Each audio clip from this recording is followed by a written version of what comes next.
labas. Matau, kad pirmą video pažiūrėjai arba nežiūrėjai iš karto žiūri antrą, tai noriu pakalbėti apie sudėtingesnės lygtis, kai jos turi net kelis veiksmus. Pavyzdžiui, čionais, taip? Ir kokia eilė mes atliksime veiksmus, noriu pakalbėti. Šiaip tokia lygtis nėra labai sunkiai, bet turim žinot, ką su jomis daryti. Ir noriu iš karto pradėti nuo pavyzdžio čionais. Va, turim tokią lygtį, gerai, labas, turim lygtį, labas lygtis. Ir mes turime du dalykus. Mes turime čionais sudėtį, ar ne, turime čionais sudėtį, o taip pat turime ir daugybą. Ir sudėtį, ir daugybą. Ir nuo ko pradėti?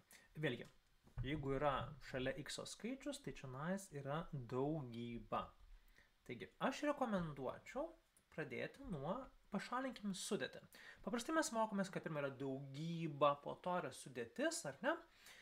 Bet čia mes taip atgalinių veiksmų išardom uždavinį, dėl to aš rekomenduoju pradėti nuo sudėties, bet abu būdai yra geri. Aš parodysiu visus pavyzdžius. Ir nuo daugybos ir sudėties pradėsime, bet pirmą nuo sudėties.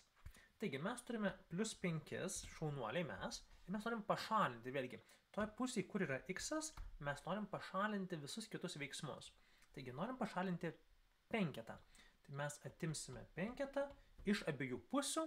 Pirmoji pusė liks 2x, antroji pusė liks 19 minus 5, mes galime iš karto parašyti.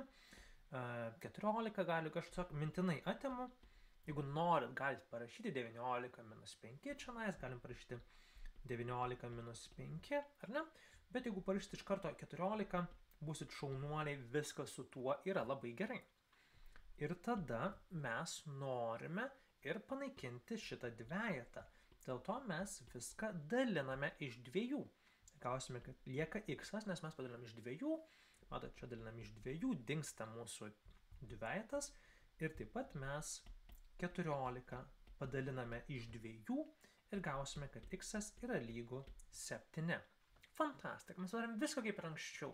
Buvo sudėtis, mes ją atimėm, nes pašalinom per atimtį, buvo daugyba, mes ją panaikinome per dalybą.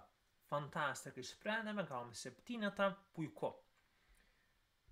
Bet galime pradėti ir nuo daugybos. Matote, yra daugyba, mes galime ją pašalinti. Mes rašome dalinti iš dviejų.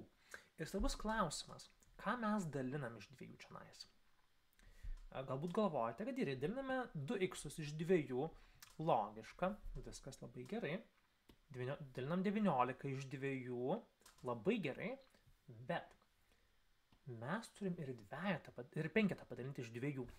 Viską, mes visas abi pusės dalinam iš dviejų ir dalinam visus narius čionais. Reiškia, mes kiekvieną atskirą narį, apie narius pakalbėsite vėliau, jeigu dar nesimokėt daugianarių, vienanarių, viskas puiku. Mes kiekvieną turim skaičių padalinti iš dviejų, nes mes dalinam viską iš dviejų. Taigi, ką mes gausime, x dalinti iš dviejų bus 2x iš dviejų bus x, 5 iš dviejų bus 2,5 ir 19 iš dviejų bus 9,5. Ok, tada mes viską atimam 2,5, nes čionais yra sudėtis ir mes galų gale gausime, kad x yra lygu 9,5 minus 2,5, x yra lygu 7. Fantastika. Mes ką tik puikiai išsprendėme šį galbūt kažkiek sudėtingą dalyką, ar ne? Mums pavyko. Ir mes matome, kad abiem šitais būdais, ar mes pradėsime pirmą nuo atimties sudėties, ar nuo dalybos daugybos, mes gausim tą patį atsakymą. Viskas yra puiku. Atsakymas yra tas pats. X lygu 7, jėga, labai gerai, bet jeigu aš pradedu nuo pašalinimo sudėties, aš išvengiu skaičių su kableliais. Čia dar nieko, bet jeigu, pavyzdžiui, reikia dalinti iš 3, tai bus komplikuota, bus trupmenos ir panašiai. Tai aš pirmą atlikdama sudėtį atimti, aš pašalinu trupmenas. Tai va, priklauso nuo situacijos. Žiūrėkite, kaip situacija, kaip paprašiau spręsti, galbūt kartais geriau sudėtimą atimtim, kartais daugybą dalybą pradėti. Tai va, jauskite, stebėkite, jeigu nėra aišku, tai pirmą atimkite. Tai va, puiku.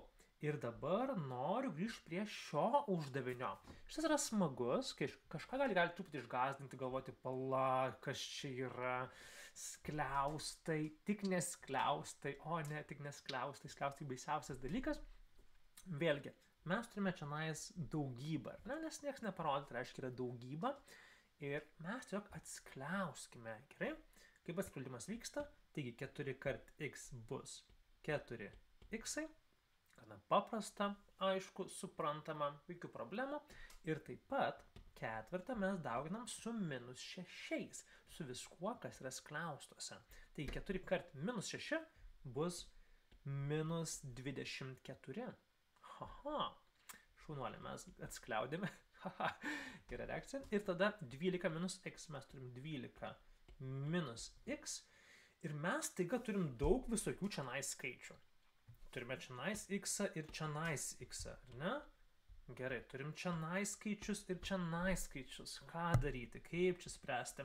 Na, mes galime viską tiesiog visus x į vieną pusę, o visus ne x į kitą pusę. Visus šiaip skaičius. Aš pasibrauksiu. Čia x, gerai. Čia su visų minusų galbūt reikia pasibraukti, o čia yra ne x. Tai mano idėja yra visus x perskelti į vieną pusę, o visus ne x į kitą pusę. Mes galim tai daryti dviem būdais, galima perkelimą daryti, kaip mes anksčiau darydavom, ar ne, mes to perkeliame ir apsiverčia ženklai. Ką tai reiškia? Jau mes turėjome čionais 4x, o čia buvo minus x, eina į kitą pusę, apsiverčia ir tampa plus x jėga, o kitoj pusėje buvo 12 ir minus 24 tampa plus 24. Ir mes galų gale gausim, aš suvienodinsiu spalvas šituo atveju, 5x yra lygu 36. Mes taip pat galėjome čia, pavyzdžiui, turėti plus x ir plus 24, kad tiesiog mes turėtume, nebūtinai su perkelimu, bet panaikintume su plus x. Čia panaikintume x ir čia atsirastų plus x, o čia su 24 mes panaikintume minus 24 ir čia atsirastų 24. Tai kaip jums patogiau? Tai va, ir mes galų gale turime, kad 5x yra lygu 36, 5 kart x. Viską daliname iš 5 ir, o dieve, aš jaučiu, kad mes gausime atsakymą su kableliu. Taigi, x yra lygu 7,2.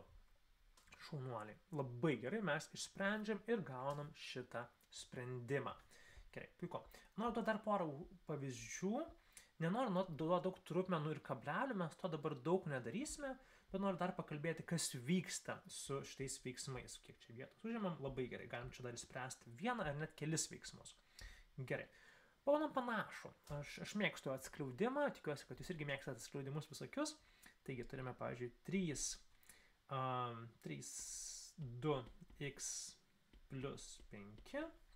Auč, čia bus jaučiu daug veiksmų. Lygu 19 plus 4x. Auč. Nu va. Puiku. Gal netgi dar lengviau. Plus 4x minus 2. Gerai. Aš dar be reikalo apsunkinau visą šitą užduotį. Valio.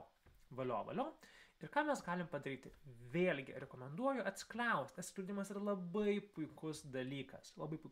Mes gausime čia 6x plus 15. Matot, mes tą tretą dauginam su viskuo. Ir su 2x gausim 6x ir su 5 gausim 15. Lygu 19 plus 4 kart x.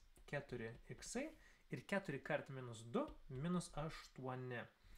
Mes galim atlikti šiandien veiksmus, aš šitą atliksiu veiksmą. Tai gausime 6x plus 15 lygu 11 plus 4x. Matot, mes šiandien atėmėme 8. Nuostabu. Ir vėl mes galim persikėti. Aš pasibrauksiu savo skirtingom spalvom, nes mėgstu. Taigi, į šitą pusę keliame x geltonus, tai ne x-us, o čia keliam x-us. Mes ką perkeliame į jų pusės ir gausime, kad 6x minus 4x yra lygu 11 minus 15. Jėga mes atliekam veiksmus ir gausime galų gale, kad 2x yra lygu minus 4, daliname iš 2 ir x yra lygu minus 2. Dabar, ką mes padarėme? Jaučiu, kad kai kuriuose vietose gali būti užstrigimų, tai aš viską labai nuosekliai paaiškinsiu. Taigi, čia mes atskliaudėme, vėlgi, prie skliaustus, mes šitą galim parašyti daugybos ženklą, prie skliaustus esantį skaičių dauginam su kiekvienu skaičiumi skliaustuose atskirai. Čia vienas skaičius su juo dauginam ir čia skaičius. Matot, x yra dalis dvejetoje. Dauginant yra kaip vienas skaičius. Puiku. Mes atskliaudžiame, tada aš čia atlikau veiksmą, 19 minus 8 bus 11. Super, veiksmą padarėme. Ir tada mes viską norim perkelti kaip ir anksčiau į vieną pusę tuos pačius dalykus.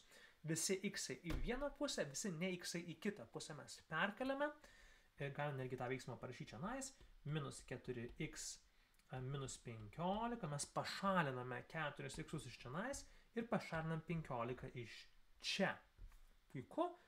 Kai mes tai padarom, mes gausime tokį veiksmą, arba galim perkelinėti trapez ženklus, ar ne?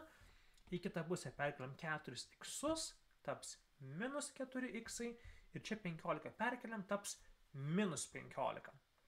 Atvirkščiai. Ir mes atliekam tuos veiksmus iki galo ir tada gausim, kad 2x yra lygu minus 4, nes 11 minus 15 bus minus 4 ir tada dalinam viską iš 2, nes šiandien yra daugyba. Tai ir 4 dalinam iš 2 ir gausime minus 2. Super. Fantastika, labai gerai. Ir paskutinis dalykas, trumpesnis, bet aš noriu papasakoti jums, kartais žmonės suklysta, susipainioja, kaip čia gaunasi, ką čia daryti. Pavyzdžiui, jeigu mes gausime, kad čia yra x plus 3 yra lygu 2x plus 15. Matote, mes turime čia daugiau x šitoje pusėje. Tai mes galim vis tiek, jeigu mėgstam viską, kartais žmonės mėgsta perkelti x į kairę pusę, viskas yra gerai, mes galim perkelti x į kairę pusę, čia į kitą pusę, gausime, kad x minus 2x ir 15 minus 3, gausime, kad minus x yra lygu 12. Ir šituo atveju mes turim kelis variantus. Mes, aišku, galime viską padauginti iš minus 1, reiškia mes pridedam minuso ženklą. Tai minus 1 kart minus x gausime tiesiog x, o čia gausime minus 12. Mes išlyginam, ar ne? Mes apverčiam ženklus ir vis tiek lygybė išlieka, nes viską apverčiame. Taip pat, jeigu jūs nuspręsite, kad norite, pavyzdžiui, kelti į kitą pusę x-us, nes ten, kur yra daugiau x-ų, mes galim ir taip padaryti. Mes galim padaryti, kad minus 12 yra lygu x-as. Mes galime x ir dešiniai pusėje rašyti, ar ne? Mes perkeliam šitą x į kitą pusę, mes galim ir taip perkelti. Ir kai yra lygybė, svarbu žinoti, lygybėje abi pusės yra lygios. Tai mes galim parašyti ir tiesiog sukeisti vietomis, kadangi abi pusės vis tiek yra lygios, tai jeigu minus 12 lygu x, tai x lygu minus 12. Mes galim apsukti. Tai kaip jums paprasčiau. Arba galite spręsti su minus x-ais, arba galite tiesiog sukelti viską x-us į dešinę pusę ir tada išsilyginti. Tai va, tai tiek mes padarėme šiandien. Žiūrėkite, kiek mes spėjome per 10, truputį daugiau minučių. Ir čia mūsų bendras 2 pamokų jau įdirbės. Tai ačiū labai ir kitą pamoką mes daugiau pakalbėsime apie trupmenas. Sėkmės!